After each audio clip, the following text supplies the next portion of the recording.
мы идем на выставку. Газпром Трансгаз Ухта опять делает. В прошлом году мы были. Вот идем в этом.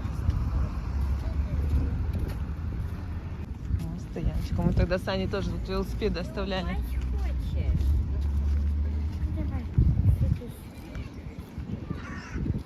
Ты мне будешь рассказывать?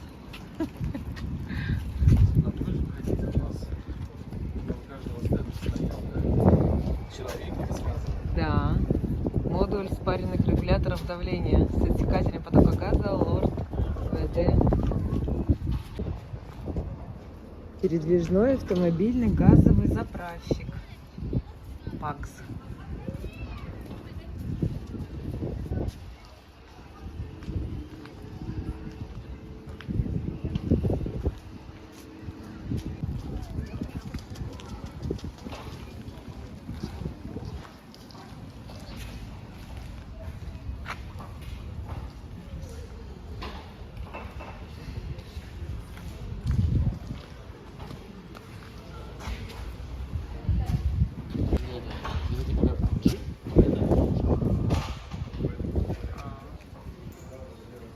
Тоже гибридный.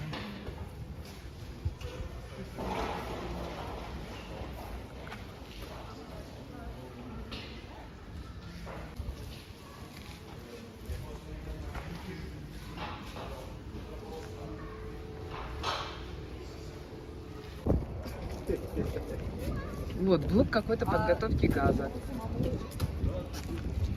К чему готовят газ? Вот написано: для очистки природного газа от твердых частиц, капельной жидкости и подачи его в автотранспорт. Поняла? Ну это было в прошлом году, вот эта машинка.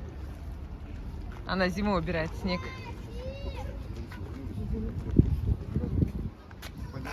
Видел, да, я близко?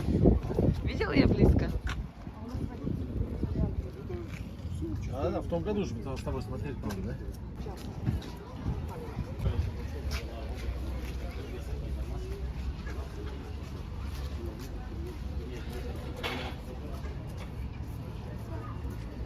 На песках вот стоят, вот такие же на песках стоят. Вот такие. Вот Сосногорский написано. Да. Это Сосногорске, это Нюксининский.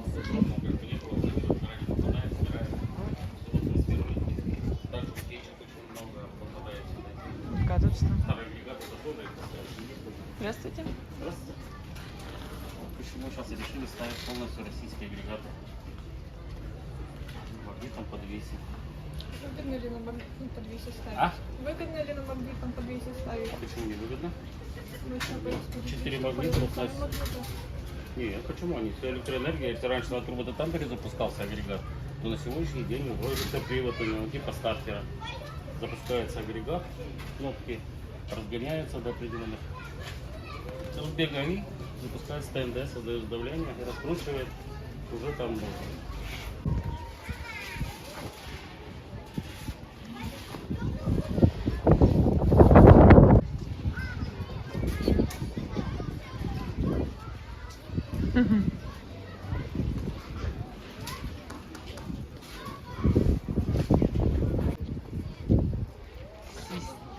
Система ранней автоматизации.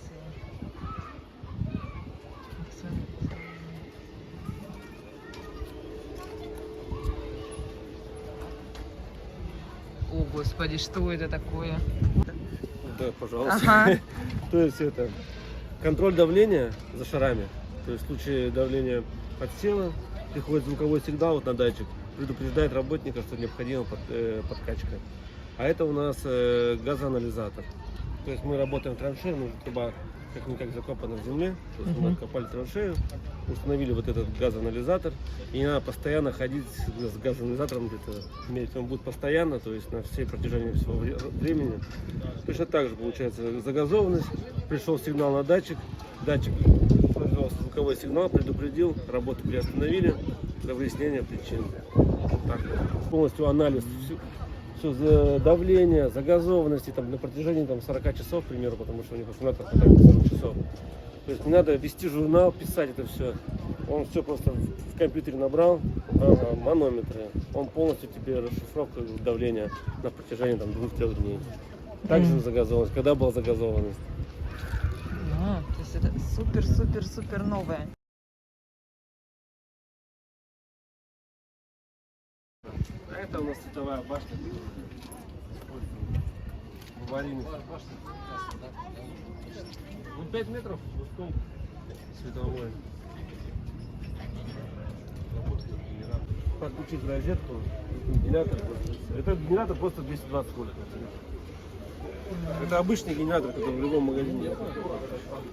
И все это вот.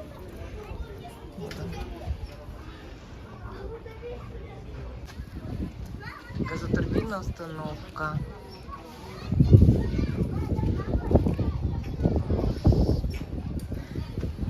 Сосногорск, видишь? Нет, вот же написано. Сосногорск. Это ЛПУ, на Крымском Малопиратске, туда еще на север. Просто на Сосногорском районе относится? КС-10, да, на Сосногорскому ПО относится, Малая Пера. Малая Пера знаю. Да, вот, КС Малоперанская называется. Понятно.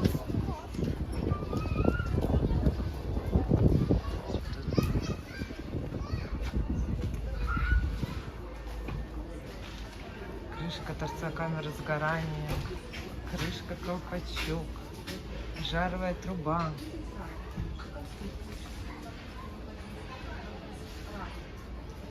Это вот, которую мы там видели, в коробочке-то, как из-под рыбок, в аквариуме, да?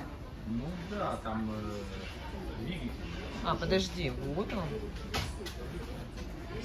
Ну, как бы там такие же лопасти были. Ладога, а там какая-то, что-то там не помню, какая была.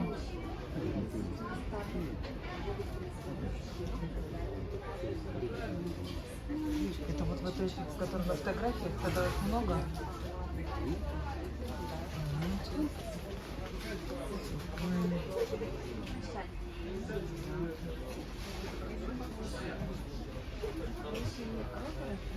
Является его рабочим жизнью.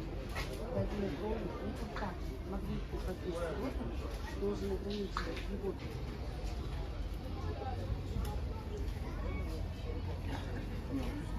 Дуглас. Ой, вот они. Вот, мы их видели в прошлый раз. А вот это новое, вот этого не было. Люкласс. Подожди, или был? Нет, мне кажется... В том году? Да, но он не... Наверное, был. Какой... Класс точно был. Какой-то был, но что-то я его так... Это было, да. Я что-то его не узнаю. Да, точно такой же, да.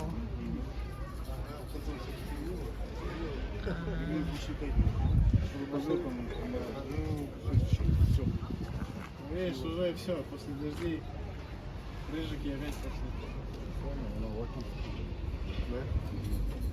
А детишки шарятся, шоркают, потому что благокрасочно отбивали. Детишки, да? Набивочное устройство производства Мехмаш. Кто? Чтобы там смотреть на могиле. Да.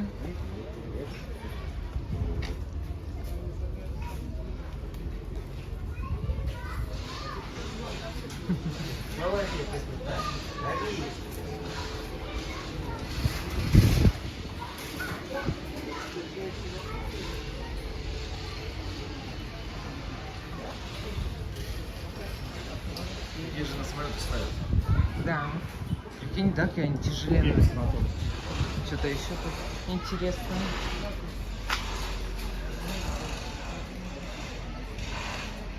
Конструктор иноземцев. Пермский край.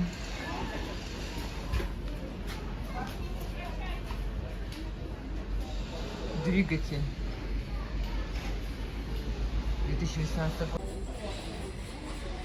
В честь передачи «Газпром Трансгаз» юбилейного 1000-го газотурбинного двигателя ПС-90 ГП производства Пермские моторы, 2018 год.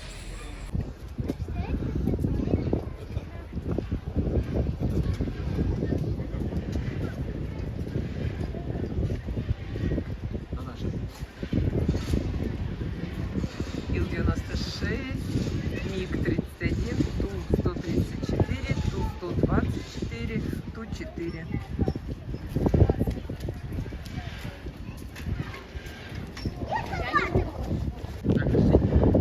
Просто показывают нам ограждение. Инвесторы, кстати, у нас они вот точно такой же будут строить на визе.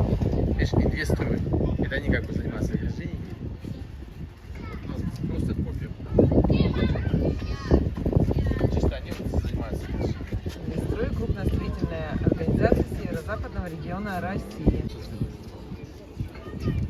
Сколько сотрудников, где ты прочитал? Где ты прочитал? А, 2700 сотрудников, 700 объектов, 300 лет успешной работы. Пыль уловите. То, что несколько стоит. Очищает газ. От воды и от всяких там примесей. Ну, пыли там, грязь. Туда поступает, оттуда выходит, да? Вот сверху поступает, сверху. Пассивная защита пылеуловителя. Местного. Обеспечение безопасности объектов.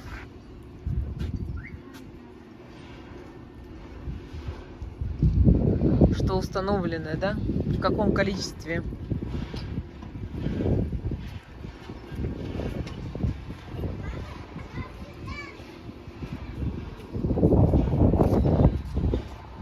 О, это машинка. Видели? Вживую.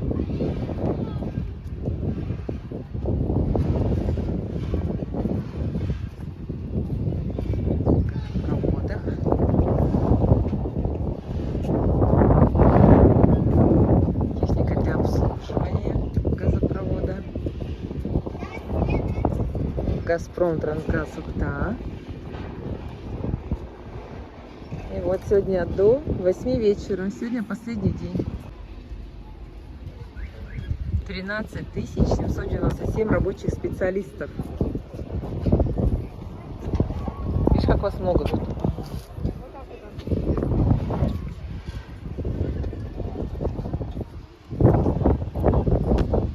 Ух, сколько техники.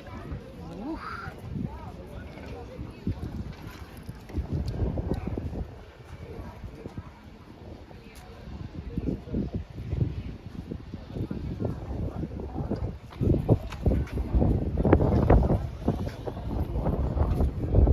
Укладчик.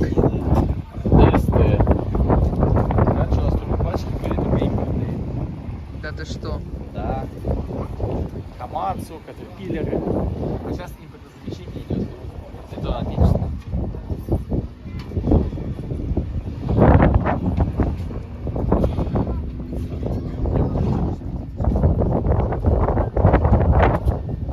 Это очередь. Детки в кабину ползают. Кстати, мы узнали, для чего арматура вот так вот приварена. И приварена она через вот такую штуку. Через волну. Раз, и тут. Это как шипы противоскользящие.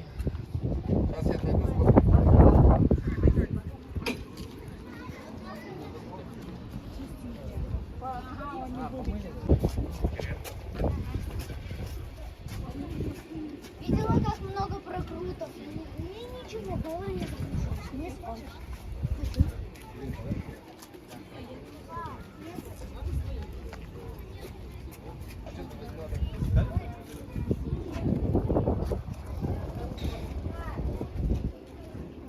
А вот, кстати, тучки ждал 2 часа.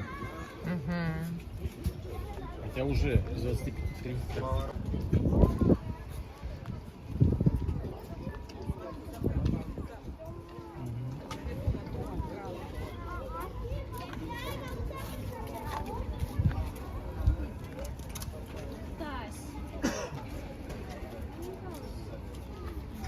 Мульча. Новенький. На что делать? Да, перемалывает деревья. Ну, честно сказать, там эти очень А, мелкие. ну вот, производство, видишь, Российская Федерация. У нас, кстати, на работе тоже мульчеры есть. А у вас для чего? Для чтобы... Древесину перемалывают, когда нет, вам для чего? просеки делают, когда. Для прусик, да? Да.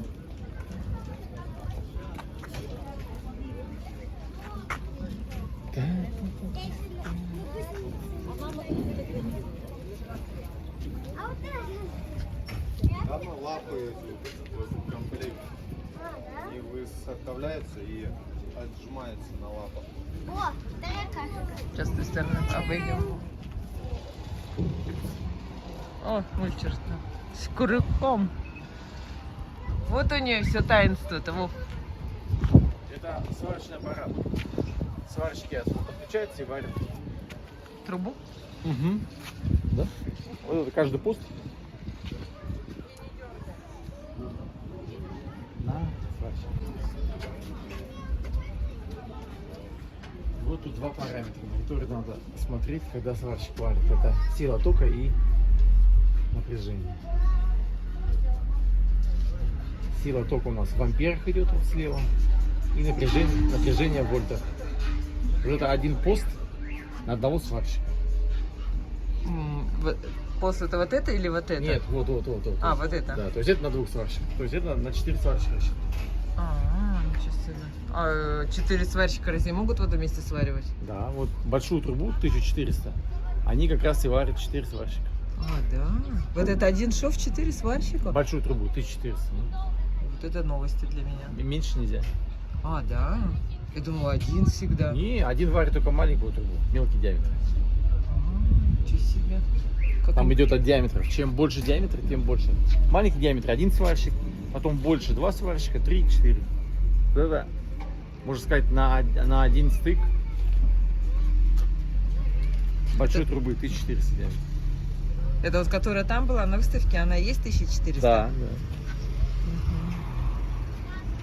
Вот то, что ты делал. Автобус КамАЗ.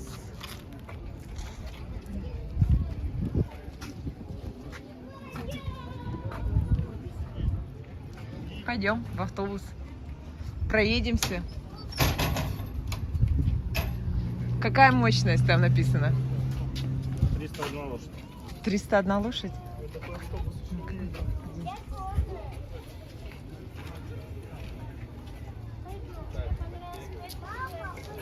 Пошли.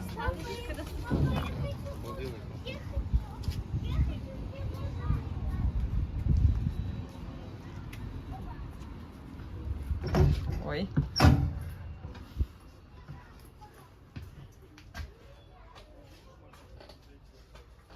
Что это такое? Полочки какие-то. Для сумок. Багаж.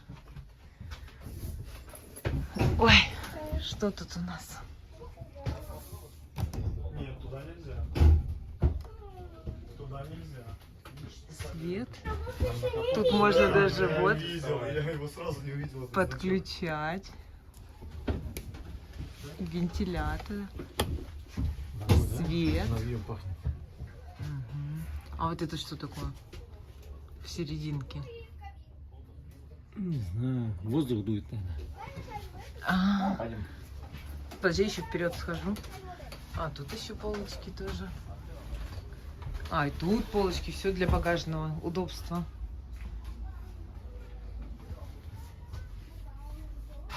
Место водителя.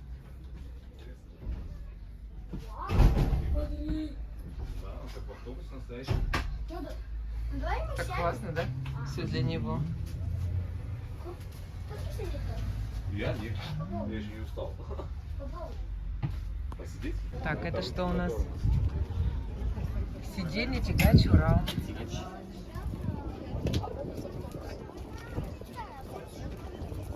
Заменяйте на газу. Что это? На газу, да? Вот тут газовые баллоны. Урал. Ну, Урал, молодец, а? Молодцы.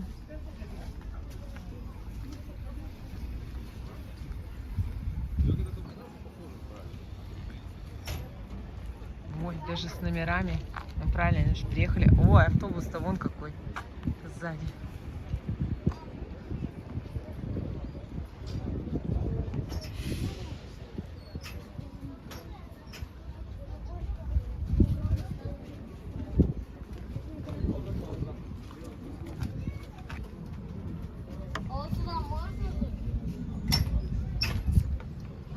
Сеточка на фары.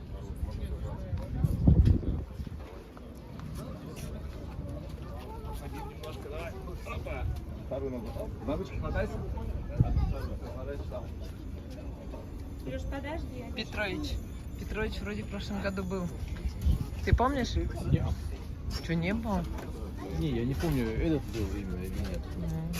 Тоже не помню.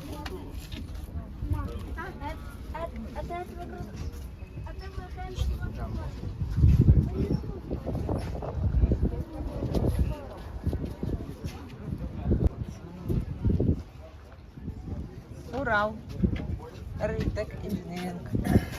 43,20. Вот у нас все тоже. У нас на работе все Уралы.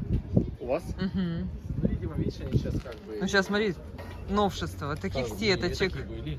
Да? А и что-то вот не знаю. А это что? Воздух это что-то регулирует, смотри. Подкрылки какие-то, да? Куда обтекать просто. Обтекать. А смотри, Уже поширкано. смотри зеркало где. А это чтобы видеть здесь, что происходит? Ага. Ножки. И, да, они говорят, натирали, да? Да, да как, эти? как новые. На военный парад так же. Да, вообще они черные аж, блестят. Обалдеть.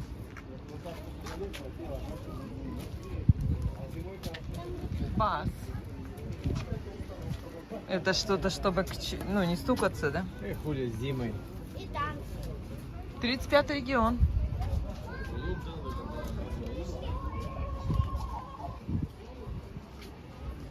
Что-то непонятно. Это тоже ж какое-то управление даже. Видишь, какая-то будка. Ага. Не просто же машина.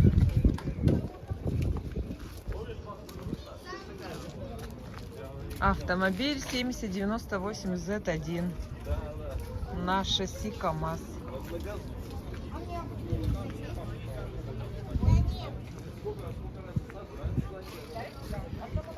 О, по связи.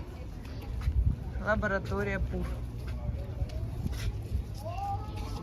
Давай хоть сюда зайдем, посмотрим. А в микрофон, а потом поставить его в колонке, тогда будет пищать.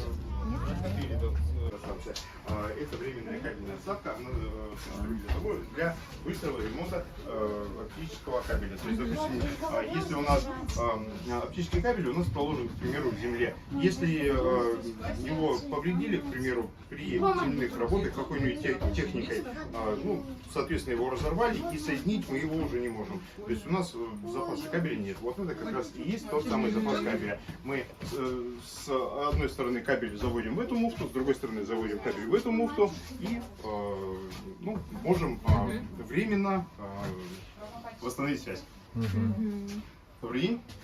Спасибо огромное. Понятно, спасибо, очень До интересно. свидания. До свидания. Это передвижной пост. Мне тут выглядит, как будто нарисовано. Вот смотри, сейчас пошатаю. Вот так вот. И там тоже шатается машина, видишь?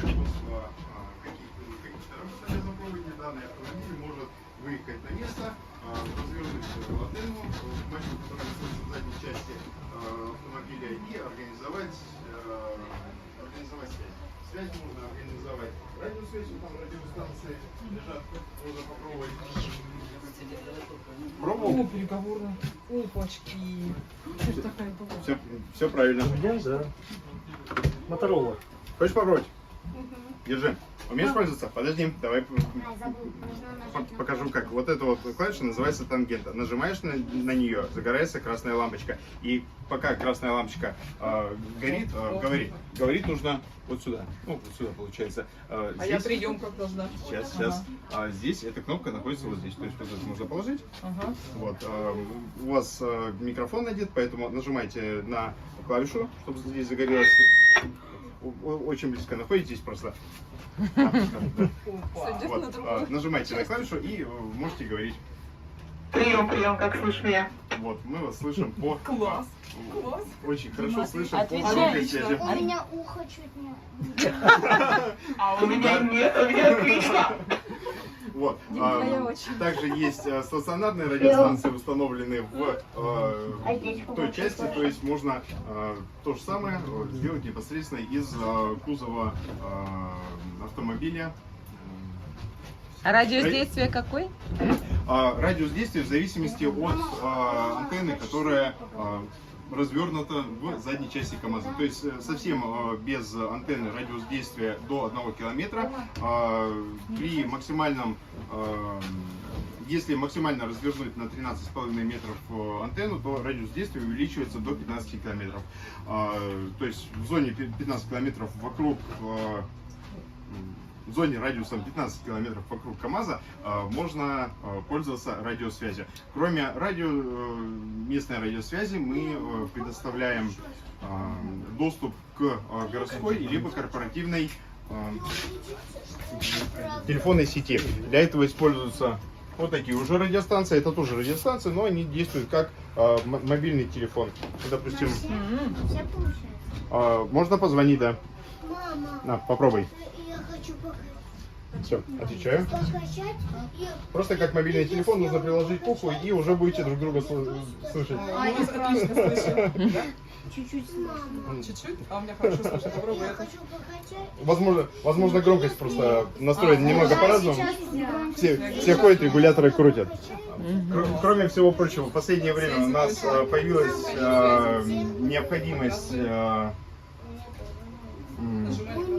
снимать все работы с повышенной опасностью.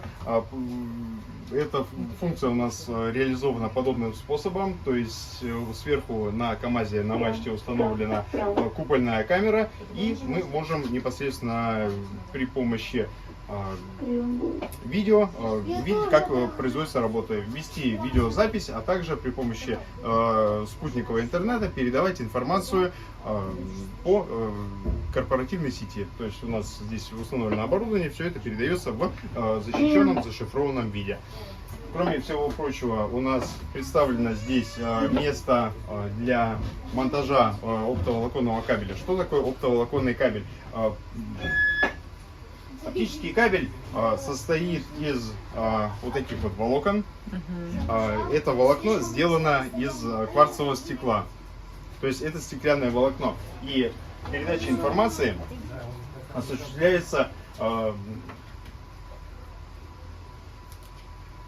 при помощи передачи светового импульса. То есть, допустим, используя источник света, у меня есть лазерная указка, подключаю его к кабелю, и на другом конце кабеля Ой, мы ничего можем себе. видеть, Точечка. да, свет. Сейчас покажу еще раз. Да. Отлично.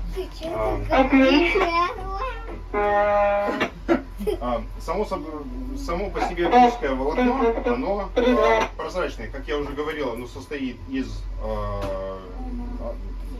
стекла, то есть вот этот вот цвет, то, что мы видим, красный, зеленый, желтый, эта цветовая маркировка наносится уже как краска сверху самого оптического волокна для придания механической прочности и идентификации, чтобы волокна можно было отличить как-то друг от друга. Кабель завода-производителя поставляется для прокладки небольшими участками 3-5 километров. Поэтому возникает необходимость как-то соединить этот кабель. Для этого у нас существует несколько способов соединения. Это соединение при помощи склеивания, либо при помощи сварки. Для этих целей у нас существует оптический сварочный аппарат. Внутрь оптического сварочного аппарата устанавливается подготовленное оптическое волокно. Сверху и снизу установлены электроды. Да, вижу.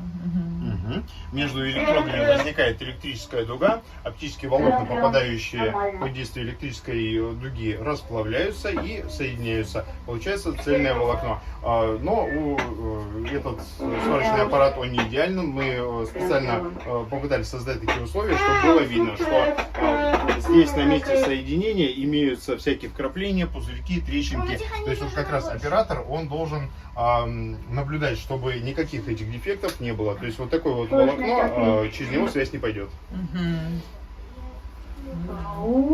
Интересно. Спасибо большое. Пожалуйста. До свидания. До свидания. Ох. Что там, целая лекция? Да, лекцию прослушала. Все, выходим. Выставка нам понравилась. Очень хорошая Пока ты выставка. там была, Вот какая тема.